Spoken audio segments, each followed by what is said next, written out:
Taizavata fandaharana ara-pahasalamana iresana mahakasika ny fahasalamana amin'ny lafiny rehetra sy ho an'ny sokajin'olona rehetra ifampizarana torohevitra mahasoa. Falomarabantsika rehetra izay manaraka ny fandaharana taizavatana eto amin'ny 17 teboka 9. Mbola ao anatin'ny lohahevitra momba ny mila mijery maso hatrany isika izay arahana amin'ny dokotera Fidy Barniaina avy ao amin'ny klinika Fidy Ambatomainty. Faharoa indray mamonjy dokotera raha ohatra ka hoe marary maso, misy marary ao anaty maso na ny anatiny amin'ny aorina voamaso, aorina ny anatiny atidohany zany na maso iray na maso anankiroa.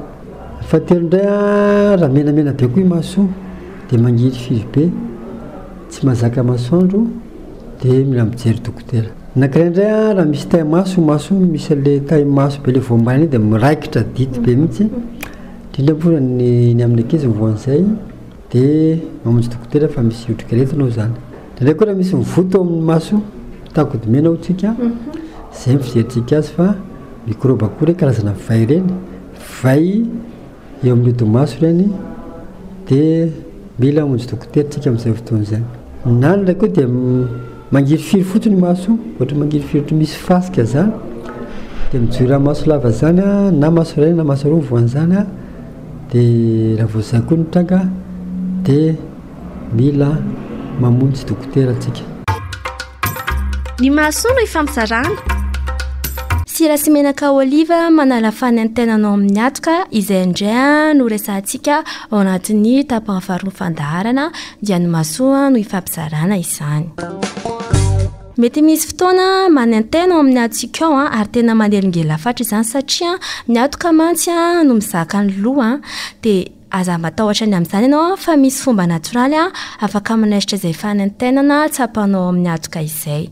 Dia ireto avy ary ny akora ilaina amin'izany: maka, sira, impolo, ny sotro fihinanana dia menaka oliva madio 20 ny sotro fihinanana. Toy izao kosa ny fomba fikarakarana sy fomba fampiasanao izany.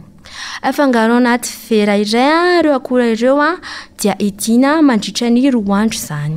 Rehefa tapitra ilay 2 andro dia orina mandritra 2 na 3 minitra amin'ny fangaro io ilay fatra marary aminao.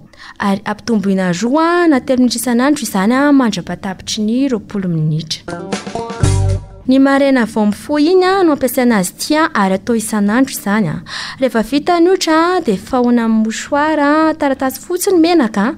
Raha misy mivoara menaka ny ohatra dia asiana talika le ho an'ny zazakely ireny fotsiny dia tokony ahatra 10 andro eo nanaovana ity fangaro ity mba azahoana vokatra tsara. Dia izay indray ary aloha ny fandaharantsika tamin'ity androany ity mirary soa daholo. Taizavata fandaharana ara-pahasalamana iresana mahakasika ny fahasalamana amin'ny lafiny rehetra sy ho an'ny sokajin'olona rehetra ifampizarana torohevitra mahasoa.